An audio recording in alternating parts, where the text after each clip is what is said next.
My next question. You have any questions? Yes. Okay. Assalamualaikum, Tuan. Salam.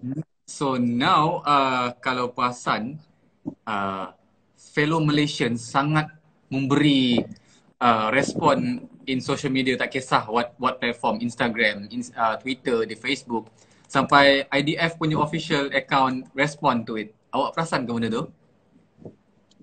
Ada juga yang kawan yang kongsikan, tapi saya tak sempat check lagi betul ataupun tidak berita itu. Oh kan? So, just nak tanya, how impactful is it kita punya tentera, they call it because kita orang punya group WhatsApp macam dia dah mention, tak sia-sia askar keyboard warrior Malaysia yang membawang on the social media tu respond to this sampai dong notice bahawa kita bagi pressure dekat Israel kan. So how big is the impact sebenarnya yang kita bagi pressure on social media ni? I just nak tahu. Okay, di peringkat Zionis Israel itu sendiri sebenarnya mereka ada kumpulan pembawang-pembawang ini. Kumpulan yang fokus memang kerja dia untuk membawang. Duduk di dalam sebuah bilik operation, detect segala maklumat yang menyebut apa-apa benda yang menentang mereka ataupun memburukkan nama mereka, dan dia menjawab secara tersusun. Jadi kita di Malaysia, kita juga ada tentera bawang kita yang tak perlukan bilik operasi, yang tak perlukan gaji untuk dibayar. Tapi kita boleh melakukan benda yang sama, dan Masya Allah memang kalau kita serang dengan ada bunyi letupan, dengar ke? Dengar. Wow. Astagfirullah. Jadi terlindung while doing, kita tak nak lindung, insyaAllah. Asyhadu an la ilaha illallah, asyhadu anna Muhammadar Rasulullah. Jadi kawasan tentera bawang kita ni, dia boleh buat pressure bagus. Tetapi kita kena ada juga kumpulan yang boleh follow up supaya isu itu dia tak semata-mata membawang, tetapi dia boleh menjawab isu. Sebagaimana yang dibuat oleh Zionis Israel. Zionis Israel contohnya, dia keluarkan kenyataan ataupun konco-konco dia. Kita tengok New York Post contohnya, masa hari pertama serangan, bila mana 20 orang syuhada syahid di bumi Gaza, 20 orang yang pertama itu, mereka keluarkan berita bahawa Hamas yang buat serangan dan 20 yang mati itu ialah Israel. Jadi kita kadang-kadang kita boleh membawang, kita boleh post, kita boleh kata itu tidak betul, tetapi kita kena ada grup yang lebih strong, yang boleh support, bagi facts, bagi figures, barulah kita boleh tahu dan kita boleh lawan sebagaimana yang mereka buat. Maksudnya bawang, cuma bawang tu boleh bagi impact yang ialah. Sorry, internet. Boleh repeat last few tadi, terputus sekejap. Yang last saya sebut tu, membawang itu bagus. Cuma dia kita kena tahu macam mana nak potong bawang tu, macam mana nak masak betul-betul, barulah dia boleh berikan kesan. Kita tak semata-mata membawang. Bawang tu dia boleh sakitkan mata, baguslah. Tapi nak bagi impactful, dia kena tahu macam mana nak masak bawang tersebut. Jadi saya rasa itu antara usaha yang kita sedang cuba lakukan ketika inilah. So advice there is follow official Instagram dan social media whatever yang ada di internet, Facebook, Cinta Gaza Malaysia, what else yang ada yang boleh yang Global Peace Malaysia. Global Peace Malaysia. Ya, itu antara dua yang kita buat untuk reference kita. And Cinta Malaysia, basically anyone that we are supporting lah, alhamdulillah. Subhanallah. So this is a very good advice, because when we want to share something, because ramai yang macam tanya, ni betul ke, this NGO betul ke ni, this information betul ke ni, how real is it kan? So yes, everybody here, please take note. We need to always verify the information that goes out, because we all have a responsibility. Alhamdulillah, we are blessed with the with the blessing of having internet, of having the blessing of being able to spread awareness and share.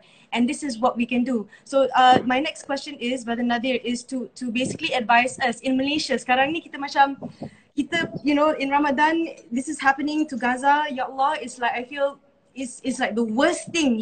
They are, Astaghfirullahaladzim, they are occupiers who are doing apartheid, and it's just oppressing our brothers and sisters. Is terrible. Sometimes I feel, what can I do? Saya berdoa, and then what else can I do? So for people in Malaysia, what can you advise us? Apa yang kita boleh buat? Saya rasa nasihat yang saya sangat hargai, yang mak saya selalu sebutkan, dia sebutkan bila mana kita duduk dan kita rasa kita sedang susah, Kita kena tengok orang yang lebih susah daripada kita.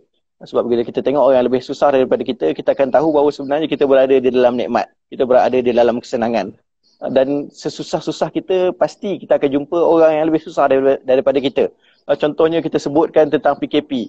Dan orang marah ada PKPP lah, ada PKPP punya lama duduk dalam rumah, tak boleh nak keluar, tak boleh nak merentas negeri, tak boleh nak berjumpa dengan ahli keluarga.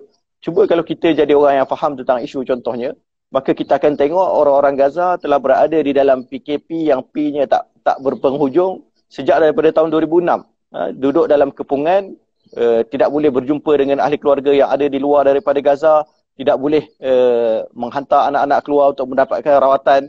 Kadang-kadang ada suami dan isteri yang suaminya keluar untuk belajar, tak dapat nak balik semula ke dalam Gaza, sampaikan terpaksa bercerai sebab tidak dapat berjumpa dalam tempoh yang terlalu panjang. Begitu juga mereka yang kekurangan makanan, kekurangan elektrik dan sebagainya. Jadi kita ni duduk dalam rumah, Alhamdulillah tak boleh nak jumpa dengan keluarga. Tadi saya tengok di berita ada warga Malaysia yang menyorok dalam bonet kereta untuk pastikan boleh sampai ke perkampungan mereka. Jadi kita tengoklah, kita ini sebenarnya susah mana pun kita masih lagi senang.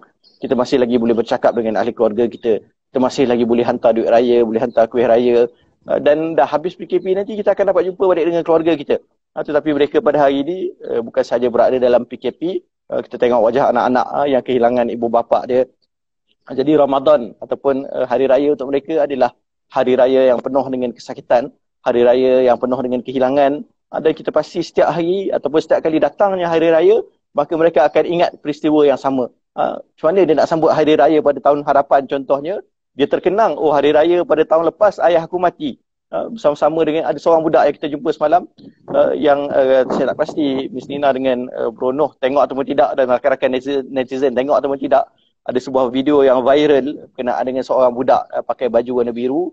Dia berjalan bersama-sama dengan jenazah ayahnya, dan tiba-tiba dia lari daripada pakciknya, kejar jenazah ayahnya, dan dia sebut pada ayahnya, ya Abah, Allah sahil alaik ya Abah. Dia kata, ayah, semoga Allah mudahkan perjalanan kau ayah, semoga Allah mudahkan kau ayah.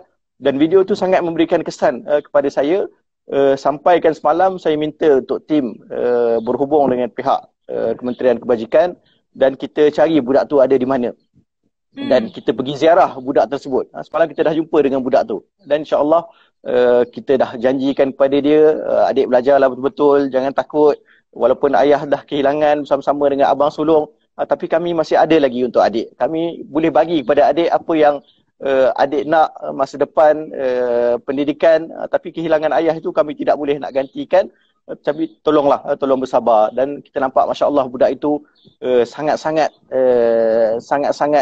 sabar. Dia boleh senyum dengan kita, dia boleh bergurau dengan kita, dia boleh bercerita dengan kita bahawa dia ponteng puasa satu hari. Maksud dia kata, aku dah tak boleh ke sekolah sebenarnya sebab tengah COVID.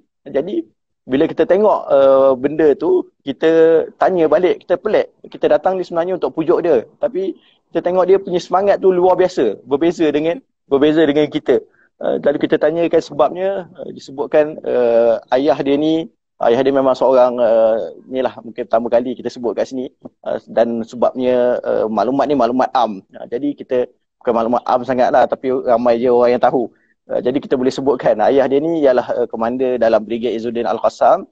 Dan kalau kita ingat peristiwa beberapa tahun tak silap yang lepas, bila mana Muhammad Daif, ketua kepada komander, disebutkan hari ini aku akan melepaskan roket untuk mengebom Tel Aviv. Maka yang menekan picu butang roket tersebut ni ayah kepada budak tersebut. Jadi ayah dia memang orang yang hebat dalam Brigade Izzuddin Al-Qassam. Pada masa yang sama dia sangat dikasihi oleh kawan-kawan, jiran-jiran dia. Dan semalam tu bila mana dia kita jumpa dengan dia, kawan-kawan dia maklumkan bahawa hari sebelumnya dia sedang mengumpulkan bantuan untuk bagi kepada anak-anak yatim yang berada di kawasannya. Subhanallah, Allah takdirkan nyawanya ditarik bersama-sama dengan anaknya, menyebabkan 3 orang anak lelaki dia yang berbaki, selain daripada anak-anak perempuan wallahu alam ada ataupun tidak, anak dia pula yang menjadi yatim dan perlu dibantu oleh orang lain. Jadi itu saya rasa kisah yang kita boleh ambil pengajaran bersama-sama. Subhanallah, subhanallah.